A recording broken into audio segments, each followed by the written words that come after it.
Se ha hablado mucho sobre los seres con apariencia humana que no tienen alma o espíritu, seres que no disponen de energía anímica, sin sentimientos, y seres humanos que tienen un alma oscura o una porción de la fuente de la oscuridad, que actúan de manera psicopática porque es su naturaleza. Simulan ser del lado positivo o que parecen tener empatía por los demás, pero es por un sentimiento egoísta, para drenar a quienes se le acercan, y cuando ya no les sirven, los apartan o los eliminan en su forma más extrema de oscuridad. Hay que tener mucho cuidado de no caer en las garras de estos seres con apariencia humana, ya que son en muchas de las ocasiones indetectables hasta que muestran su verdadera cara y ya es demasiado tarde. Hay varios autores que han hablado sobre este tema. Por ejemplo, John Baines escribe en su libro de El hombre estelar que los humanos, como todas las especies animales, tienen un alma colectiva única para su especie.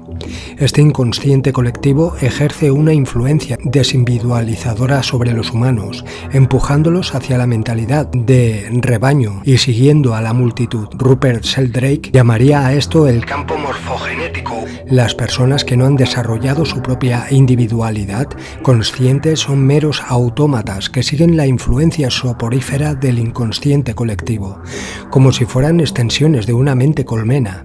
El objetivo del entrenamiento esotérico es separarse de la manada, desarrollar la propia voluntad y por lo tanto convertirse en un ser libre. Rudolf Steiner, en su libro del año 1894 titulado La filosofía de la libertad, abordó este problema. Steiner dijo que mientras los humanos obedezcan a la autoridad externa, sus propios instintos biológicos o las partes animales de sí mismos en común con el resto de la humanidad no son seres libres. La libertad proviene de la elección basada en la comprensión intuitiva de lo que implica cada opción y lo que significa. Este acto de libre albedrío y perspicacia espiritual para actuar desde un lugar de verdadera comprensión. Steiner reconoció que no todos hacen introspección en la medida necesaria para tomar decisiones inteligentes de libre albedrío. En discusiones privadas, Steiner fue aún más lejos y no hay mucho que podamos hacer. Tales casos están aumentando en los que los niños nacen con una forma humana, pero no son realmente seres humanos en relación con su yo más profundo, más elevado. En cambio, están llenos de seres que no pertenecen a la clase humana. Un buen número de personas no se reencarnan, sino que son formas humanas llenas de una especie de demonios naturales. Hay un gran número de personas que en realidad son seres humanos solo en lo que respecta a su apariencia. Sin embargo, no podemos crear una escuela para demonios. El error cósmico ciertamente no es imposible. Las relaciones de los individuos que llegan a la existencia terrenal han sido determinadas durante mucho tiempo. También hay generaciones en las que los individuos no tienen ningún deseo de llegar a la existencia terrenal y estar conectados con la fisicalidad, o inmediatamente irse desde el principio. En tales casos, otros seres que no son muy adecuados intervienen. Es bastante común que los seres humanos andan por ahí sin un yo. En realidad no son seres humanos, sino que solo tienen una forma humana. Son seres como espíritus de la naturaleza que no reconocemos como tales porque andan en forma humana. También son muy diferentes de los seres humanos en lo que respecta a todo lo espiritual. Por ejemplo, nunca pueden recordar cosas como oraciones. Tienen memoria solo para palabras, no para oraciones. El enigma de la vida no es tan simple. Cuando tal ser muere, regresa a la naturaleza de la que vino.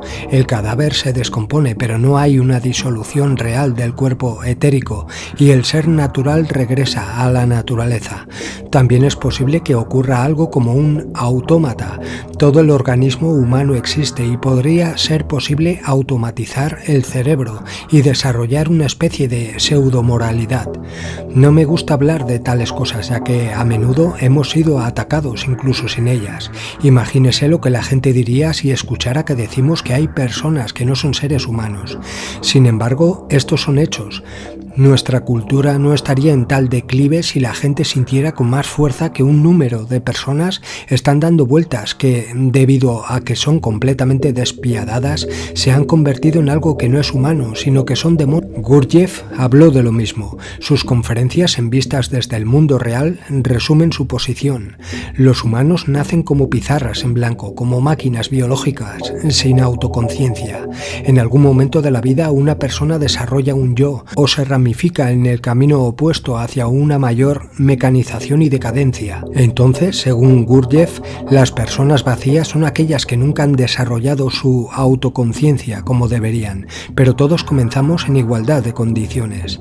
No creo que esto sea cierto porque hay niños que claramente tienen una gran sensibilidad detrás de sus ojos y comportamientos esperados de autoconciencia, mientras que otros carecen de ella, lo que sugiere el factor de la reencarnación en algunas personas y la ausencia completa de espíritu, incluido el potencial de espíritu en otras. Boris Muraviev ha escrito sobre el tema de las personas sin espíritu más extensamente en sus 3 volúmenes de la serie Gnosis, particularmente el segundo y tercer volumen. Su enfoque se basa en el cristianismo esotérico y por lo tanto cita en gran medida las escrituras, mientras que tiene mucho en común con la tradición del cuarto camino de Gurdjieff. A su vez parece remontarse a las enseñanzas sufistas. Según la interpretación de Muraviev del libro del Génesis, existieron humanos antes de Adán y Eva y que hoy en día existen 2 subrazas mezcladas de humanos, los preadámicos sin espíritu y los adámicos que lo tienen. Muraviev explica que los preadámicos tienen el propósito de cosechar energía de los adámicos como parte de la cadena alimenticia cósmica. También explora las diferentes metafísicas entre los dos. En lo que respecta a los preadámicos que carecen de ciertos centros energéticos o chakras, Muraviev cree que los preadámicos tienen un alma grupal única para su colectivo y que solo después de más eones de evolución su alma colectiva se diferenciará en espíritus individuales como lo que los adámicos ya tienen. El Corpus Hermeticum, un famoso texto hermético y gnóstico escrito hace casi 2000 años, también afirma que no todos los seres humanos tienen la chispa divina activa dentro de ellos, llamada nous, y que sin el nous, un humano es como una criatura irracional en sus motivaciones, percepción limitada y forma de vida. Las transcripciones casiopeas abordan las obras de Muraviev y proporcionan algunas ideas claves sobre el asunto en cuestión. La fuente de canalización afirma que algunas personas son portales vacíos para que otras entidades e inteligencias trabajen a través de ellos, que tienen auras uniformes entre ellas, carecen de los chakras superiores, pueden ser muy hábiles para imitar a las personas con alma o con espíritu, al reflejar su propia energía del alma, y que en última instancia sirven como conductos desde los cuales nuestra energía puede ser extraída para su recolección por seres hiperdimensionales negativos. Los llamados portales orgánicos sirven como un puente entre el reino humano y animal, ayudando a transferir energías humanas superiores a estas almas del grupo animal para acelerar su evolución, pero que su función ha sido secuestrada por fuerzas negativas superiores, hiperdimensionales, para su propio uso de recolección energética. Hay varias formas en que las personas terminan sin espíritu.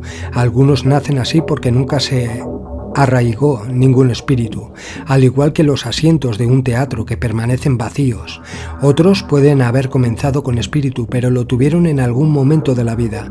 Podría haber evacuado a través del abuso o un trauma extremo repentino. No todos los que mueren necesariamente caen muertos. Las personas pueden seguir existiendo como conchas huecas, como ecos de su antiguo yo, ahora vacíos del espíritu que una vez les dio la chispa. Hay otros fenómenos más oscuros como personas muertas reanimadas por alienígenas con tecnología avanzada, clones humanos y otros tipos de humanoides artificiales que carecerían de espíritu o de alma. Esta idea de que algunas personas carecen de espíritu explica mucho sobre el lado robótico, animal y depredador de cierta parte de la humanidad. Muchas personas están bajo la falsa suposición de que todos somos iguales por dentro, que si camináramos en los zapatos de otro comprenderíamos completamente sus motivaciones. Pero no todos los actos inhumanos se remontan a meras variables ambientales. Hay casos en los que, incluso si nos pusiéramos en su lugar, no actuaríamos igual. Esto se debe a que la causa de sus motivaciones no es ambiental, sino metafísica, la ausencia de un espíritu o de un alma y el reino supremo del ego. Aquellos que ignoran la posibilidad de personas sin alma continuarán sacudiendo la cabeza con frustración por comportamientos que simplemente no pueden calcular y deben ignorar o racionalizar. Cuando se trata de un psicópata sin espíritu, por ejemplo, solo después de tropezar una y otra vez se dan cuenta de que algunos seres humanos son un tipo diferente de especie, que algunos humanos no son remediables porque están actuando plena y saludablemente de acuerdo con su naturaleza depredadora, sin espíritu, sin alma,